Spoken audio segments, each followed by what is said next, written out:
don't know how many of you in here are gamers, but last year there was a game that came out called The Last of Us. Now you play between two main characters and you live in this post-apocalyptic world surrounded by zombies. But these aren't your everyday typical zombies. They're infected by a parasitic fungus called cordyceps. When the cordyceps enters the body, it makes its way to the brain, basically taking control of its health. Its only objective is to spread the infection. Now thank God for us it doesn't affect humans, but this is a real-life fungus, and it lives mainly in tropical areas. Cordyceps, scientifically known as Ophiocordyceps, specializes in infecting, manipulating, and killing the insect it takes control of. It is primarily found in rainforests and tropical areas, and it has been around for millions of years. Research at Penn State last Thursday, July 29, 2011, has revealed how infection by a parasitic fungus dramatically changes the behavior of tropical carpenter ants, causing them to become zombie-like and to die at a spot that has optimal reproductive conditions to the fungus. This is basically a zombie outbreak for ants. David Hughes, a professor at Penn State, says there's millions of other things you could find out that are as complex and as beautiful as a zombie ant phenomenon. Today, I will be discussing how the fungus was first discovered, secondly, how it functions and controls the ants, and lastly, how it is evolving and the future research. Like I said earlier, this fungus has been around for millions of years, and scientists have just recently been really doing deeper research into it.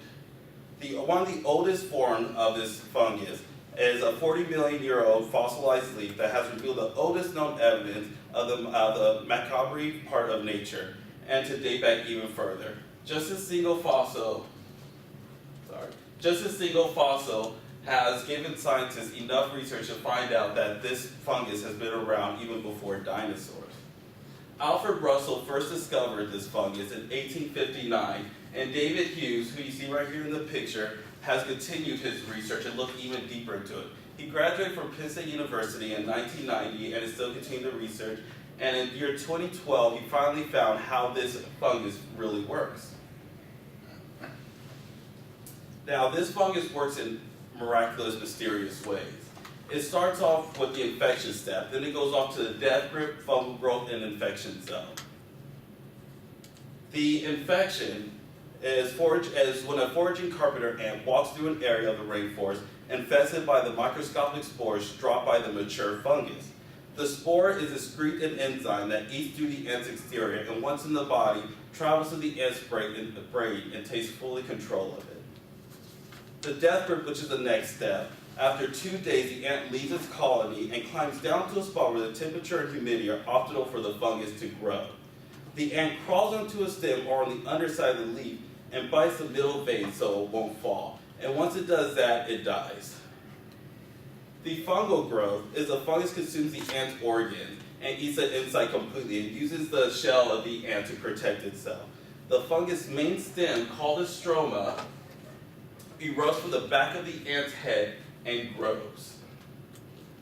Once it grows, it basically becomes an infection zone.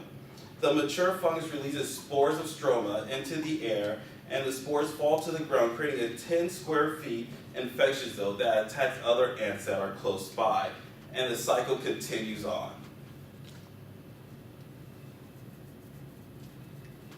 Now, this is an evolving fungus, and David Hughes has studied this, and what he's trying to do with his research is try to find a way to control this by basically infestation, basically rats in farm area. He wants to learn a way to control them, and he believes if he does more research on this cordyceps that he'll be able to do that along with other infestations.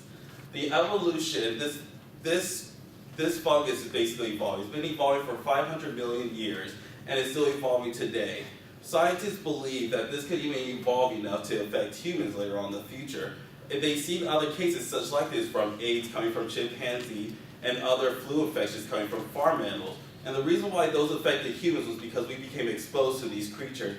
In Africa, they became more exposed to AIDS just because of the chimpanzees when they're constantly around. And same thing to farmers who were the first people to capture the bird flu from being around these farm animals. And they believe just because we're not around this parasitic fungus, that we cannot be exposed, that we cannot really get infected by it. But every day we breathe in at least more than 100 funguses into our body, but because humans build up such a strong immune system, we are not able to be affected by them. But if we were more exposed to this fungus, I believe that we could also become a zombie later on in the future. So today we discuss the origin discovery of cordyceps, the way it functions and takes control of its health, and the unbound possibility that unique fungus holds for the future.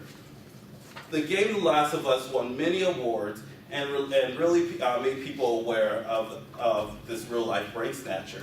Nature is fascinating and works in mysterious ways, and we have learned a lot from it and used it for our own benefits. We don't know what the future holds for this fungus, but if we ever have a zombie apocalypse, you know where you heard the information from first.